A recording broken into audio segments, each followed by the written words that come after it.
You mentioned in one of your last talks that petroleum wasn't what we thought it was, that it wasn't a fossil fuel, that it didn't come from fossil animals. Yeah. Is it just a mineral? Is it a mineral like any other mineral? Is that how it, what would you say? What's the origin of You see, petroleum?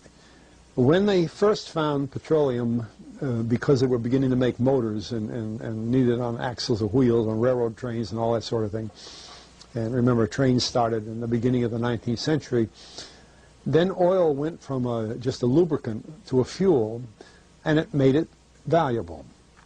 And Rockefeller happened to be the smartest man in the business at the time, but he made most of his money, or much of it, off the transport of the petroleum as well as selling it. But one thing they realized was, because oil is putting a price on oil is like putting a price on a pail of water. You know, no initial cost. It's in the ground, and in those days they were, some of it, almost what you'd call surface mining the oil. They didn't go down deep.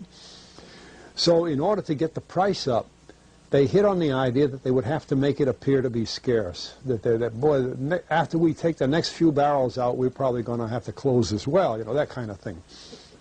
Well, a very fortuitous event. In 1892, there was a convention in Geneva of scientists to determine what organic substances are. Well, the definition of organic is a substance with hydrogen, oxygen, and carbon. And so it's usually a living substance, a tree. You analyze a dead tree, hydrogen, carbon, and oxygen, and grass and so on, living things. Animals, we are hydrogen, oxygen, and carbon. So at this Geneva Convention, Rockefeller took advantage of sending some scientists over who said, oil, petroleum, is hydrogen, oxygen, and carbon. Therefore, it must be derived from the spoiling, the rotting of formerly living matter.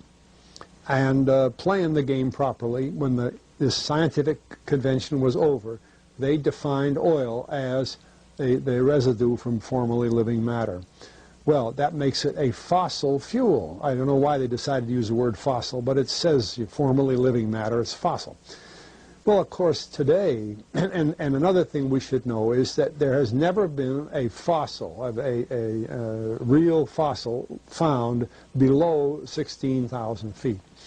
And you can't argue at 16,000 as a level line because someplace the ground sinks and so on. But 16 is what the scientists say, 16,000.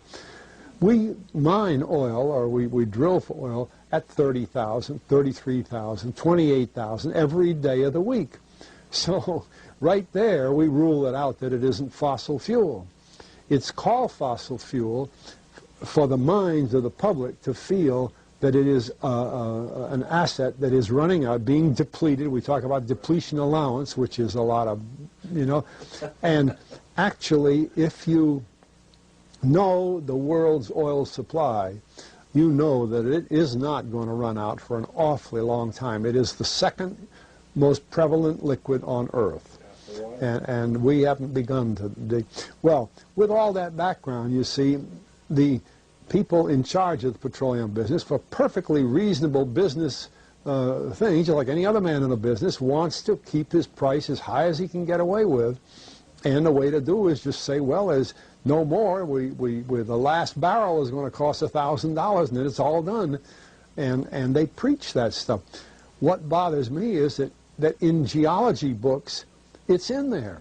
The geologists say it's a fossil fuel. Somehow they've been bought. I mean, I went to a 4-year federal staff energy seminar run by the government of the United States during the so-called energy crisis. I was the participant that represented the railroad industry. The airline industry was there. Every AA, administrative assistant of senators and congressmen, was there. The CIA was there, the Defense Department was there, the State Department was there. Sometimes sitting right in front of me in the row would be Henry Kissinger with his friend, the head of Department of Defense, That's too bad. I can't put the names with them. But anyway, people like that, top men in the government, sitting there listening to the Federal Staff Energy Seminar. Well, what this was doing is for 4 years, they were teaching a propaganda line to the leading people in this country, and therefore to the leading people in the world, when you include the Schlesingers, Kissinger and Schlesinger, among others. And the object of it was, as Kissinger used in his own terms when it was time for him to speak, to create a world price for oil. In other words, not 30 cents a gallon here and 90 cents a gallon there, but let's get a world price. That's their goal, and they're trying to do that for wheat and everything else. We don't realize what the controls are, whether it's oil or some of these other things. Almost everything today is being categorized at the highest price they can possibly make it go. And so calling petroleum a fossil fuel is the basis for this system with respect to petroleum. And I don't know if the name Arthur Kantrowitz rings any bell. Arthur Kantrowitz is the head of the Kantrowitz Labs, set up by the AVCO company near Boston, Scientific Laboratories, and a great man in the scientific world. And Kantrowitz and I were sitting at a table at this seminar once, and the table happened to be all young college grad, PhD geologists. And so just to get a conversation started, I turned to Kantrowitz and I said, Arthur, what do you think about this foolishness of these speakers talking about fossil fuel? And it was kind of put up. He started laughing.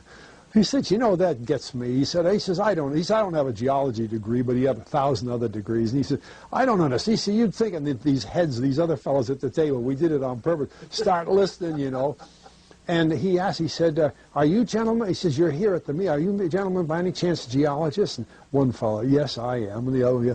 He said, well, why don't you tell me? He said, why is oil, you know, and he went on like that. We brought the house down because nobody could argue with Kantrowitz. He like Einstein. People aren't going to, and he told him right there, he said, just drop it. But it's in all the books and in all the papers.